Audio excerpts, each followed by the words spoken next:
இந்த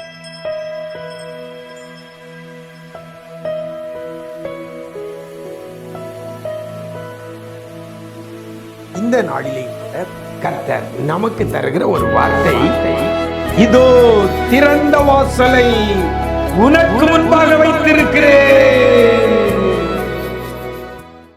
கிறிஸ்துவில் பிரியமானவர்களே, ஆண்டவரும் இரட்சகருமாகிய இயேசு கிறிஸ்துவின் ஈடு இணையற்ற நாமத்தில் உங்களுக்கு அன்பின் வாழ்த்துக்கள்.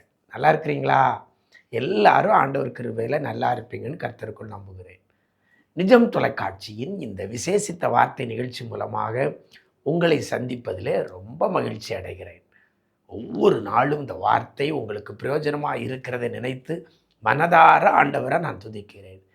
இந்த மாதத்திலையும் முதல் நாளில் கர்த்தர் நமக்கென்று வைத்திருக்கிற ஒரு வார்த்தை, வெளிப்படுத்தின விசேஷம் 3ஆம் அதிகாரம் 8ஆம் வசனம். வெளிப்படுத்தல் 3:8 இவ்வாறாக சொல்லப்பட்டிருக்கிறது, திறந்த வாசலை உனக்கு முன்பாக வைத்திருக்கிறேன் என்று கர்த்தர் சொல்லுகிறதை பார்க்கிறோம். பிலதெல்பியா சபைக்கு சொன்ன ஒரு வார்த்தை, இதோ திறந்த வாசலை உனக்கு முன்பாக வைத்திருக்கிறேன் என்று கர்த்தர் சொல்லுகிறார். ஒரு காரியத்தை வைத்திருக்கிறார். அது என்னது? திறந்த வாசல். எங்க வைத்திருக்கிறார்? உங்களுக்கும் எனக்கும் முன்பாக வைத்திருக்கிறேன் என்று கர்த்தர் சொல்லுகிறார். இன்றைக்கு நம்முடைய வாழ்க்கையில் அநேக வாசல்கள் அடைக்கப்பட்டிருக்கிறது. நமக்கு முன்பதாக அடைக்கப்பட்ட வாசல்கள் நிறைய இருக்கலாம். வேலை வாய்ப்பு அடைக்கப்பட்டிருக்கலாம், திருமண காரியம், எதிர்கால வாழ்க்கை அடைக்கப்பட்டிருக்கலாம், கற்பத்தின் கனி அடைக்கப்பட்டிருக்கலாம். இன்னும் சொல்ல போனால் உங்களுடைய பொருளாதாரம் அடைக்கப்பட்டிருக்கலாம். ஏன் உங்களுடைய சமாதானம், குடும்ப சமாதானம் அடைக்கப்பட்டிருக்கலாம். உங்களுடைய குடும்ப உறவுகள் சீரில்லாதபடி அடைக்கப்பட்டிருக்கலாம். சரீரத்தில் ஆரோக்கியம் கூட வியாதியினால அடைக்கப்பட்டு போயிருக்கலாம். உங்களுடைய ஆவிக்குரிய ஆசீர்வாதங்கள் அடைக்கப்பட்ட சூழ்நிலையில கூட இருக்கலாம். எது அடைக்கப்பட்ட நிலையில இருக்கிறீங்களோ, இந்த நாளில் உங்களுக்காகத்தான் கர்த்தர் இந்த வார்த்தையை சொல்லுகிறார். இதோ திறந்த வாசலை உனக்கு முன்பாக வைத்திருக்கிறேன் என்று சொல்லி. யாருடைய வாழ்க்கையிலெல்லாம் வாசல்கள் எப்பக்கமும் அடைக்கப்பட்ட சூழ்நிலையில முடிவெடுக்க முடியாம என்ன செய்ய யாது செய்ய என்று சொல்லி திகைத்து போய் இருக்கிறீங்களா? உங்களை பார்த்தனே ஆண்டவர் சொல்லுகிறார், இதோ திறந்த வாசலை உனக்கு முன்பாக வைத்திருக்கிறேன் என்று சொல்லி. ஒரு திறந்த வாசல் நமக்கு முன்னாலே இருக்குமானால் நம்ம தடையில்லாதபடி முன்னேறி செல்லலாம். எங்கு அடைக்கப்படுகிறதோ அதனுடைய காரியங்கள் நிறுத்தப்படுகிறது. இந்த ஆண்டவர் இன்னைக்கு உங்களை பார்த்து சொல்லுகிற காரியம், திறந்த வாசலை மற்றவர்களுக்கு முன்பாக அல்ல, உனக்கு முன்பாக வைத்திருக்கிறேன் என்று கர்த்தர் சொல்லுகிறார். இந்த திறந்த வாசல் யாருக்கு வைக்கப்பட்டது அப்படின்னு சொல்லும்போது இந்த வசனத்தில் அழகா சொல்லப்பட்டிருக்கிறது. 2 காரியம் சொல்லப்பட்டிருக்கிறது. 2 காரியம். ஒன்று என்ன? நீ என் நாமத்தை மறுதலிக்காமல் இருந்திருக்கிறாய். 1. 2வது, நீ என் வசனத்தை கை கொண்டிருக்கிறாய். 2 காரியம். 1, அவருடைய நாமத்தை மறுதலிக்கவில்லை. 2வது, வசனம் சொல்லுகிறது, என்னுடைய வசனத்தை நீ கை கொண்டிருக்கிறபடியினால் திறந்த வாசலை உனக்கு முன்பாக வைத்திருக்கிறேன். இன்னைக்கு உங்களுடைய வாழ்க்கையில், என்னுடைய வாழ்க்கையிலும் அநேக வாசல் அடைக்கப்பட்டதற்கு காரணம் இந்த 2 காரியத்தில் நம்ம சரியா இல்லாமல் இருந்தால் அடைக்கப்பட்டு தான் இருக்கும்.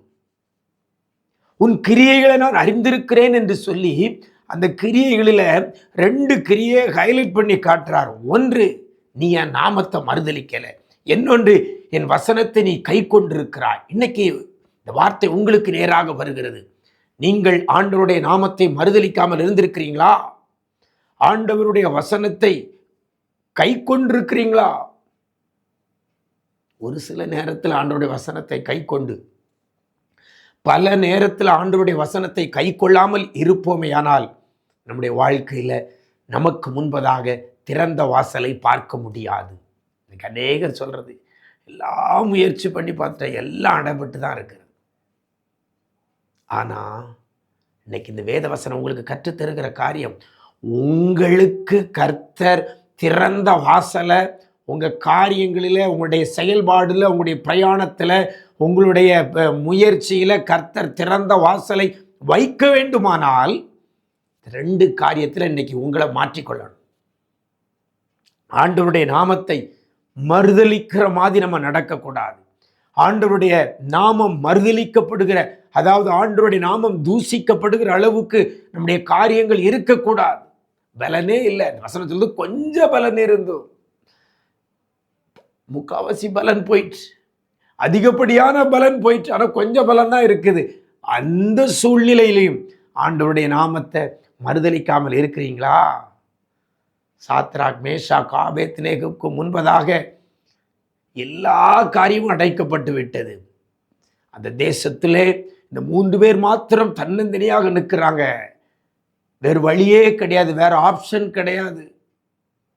ஒன்று, ராஜா நிறுத்தின சிலையை பணிந்து கொள்ள வேண்டும். அந்த ஒரே ஒரு ஆப்ஷன் தான். அந்த சூழ்நிலையிலையும் ஆண்டவருடைய நாமத்தை மறுதலிக்காமல் அவங்க இருந்தபடியினால கர்த்தர் அவர்களுக்கு திறந்த வாசலை வைத்திருந்தார்.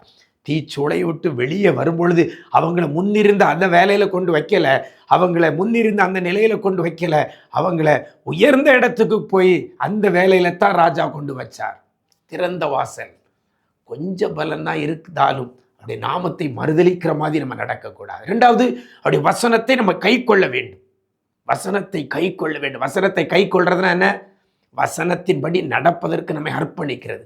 அப்படி நம்ம இருந்தால் கர்த்தர் திறந்த வாசலை உங்களுக்கு எனக்கும் வச்சிருக்கிறார். என் வாசல் எல்லாம் அடைச்சிட்டு நீங்கள் சொல்ல வேண்டிய அவசியம் இல்லை. ஒரு பக்கம் அடைத்தால் மறுபக்கம் திறக்கிறவர் நம்முடைய ஆண்டவர். இந்த வேளையில கூட இந்த வார்த்தையின்படி, ஆண்டவரே எனக்கும் ஒரு திறந்த வாசலை நீங்கள் வைங்கப்பா அப்படின்னு சொல்லி கேளுங்க. இந்த 2 காரியத்தில் என்ன நான் மாற்றிக்கொள்வேன் என்று சொல்லி மாற்றிக்கொள்ளுங்கள். கர்த்தர் உங்களுக்கு திறந்த வாசலை வைத்திருக்கிறார். நாம் ஜெபிக்கலாமா?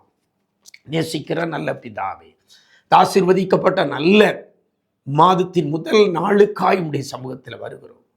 எப்பக்கமும் அடைக்கப்பட்ட சூழ்நிலையில், எப்பக்கமும் நெருக்கப்பட்ட சூழ்நிலையில், வாழ்க்கையின் விளிம்பிலே வந்து நிற்கிற பிள்ளைகளை இந்த மாதத்தின் முதல் நாளில் உடைய கரத்தில் கொடுக்கிறோம். இனி எனக்கு வழி இல்லையே, வாழ்வு இல்லையே என்று சொல்லி அங்கலாய்க்கிற பிள்ளைகளுக்கு இந்த வார்த்தையை இந்த நாளிலே நீர் கொடுக்கிறதற்காய் நன்றி. இதோ திறந்த வாசலை உனக்கு முன்பாக வைத்திருக்கிறேன் என்று சொல்கிற வார்த்தை இப்படிப்பட்ட ஏங்கி நிற்கிற பிள்ளைகளுக்கு நேராய் கடந்து வருகிறதற்காக நன்றி செலுத்துகிறோம் ஆண்டவரே. யாரெல்லாம் இந்த 2 காரியத்தில் தன்னை மாற்றிக்கொள்கிறார்களோ, கொஞ்சம் பலன் இருந்தாலும் உடைய நாமத்தை நான் மறுதலிக்க மாட்டேன், உடைய வசனத்தை நான் கை கொள்வேன் என்று சொல்லி அர்ப்பணிக்கிற பிள்ளைகளுக்கு அடைக்கப்பட்ட வாசல்கள் இன்றைக்கு திறக்கிறதற்காக நன்றி செலுத்துகிறோம். ஒரு வழி அடையும் பொழுது புது வழி திறக்கிறவர் என்ன ஆண்டவர். ஒரு வாசல் அடைக்கும் பொழுது பல வாசல்களை பிள்ளைகளுக்காக திறக்கிறவர் நீர் ஆண்டவரே. நீர் திறக்க போறதற்காய் நன்றி சொல்லுகிறோம். கிருபைகள் பெருகட்டும். இந்த மாதம் முழுவதும் பிள்ளைகள் திறந்த வாசல் வழியாய் கடந்து செல்ல கிருபை செய்வீராக. நன்மை கிருபை தொடரட்டும். மீட்பர் இயேசுவின் மூலம் ஜெபிக்கிறோம் நல்ல பிதாவே. ஆமென், ஆமென். பிரியமானவர்களே, அவருடைய நாமத்தை மறுதலிக்காதங்க, அவருடைய வசனத்தை கை கொள்ளுங்கள். உங்களுக்கும் திறந்த வாசலை கர்த்தர் வைத்திருக்கிறார். God bless you.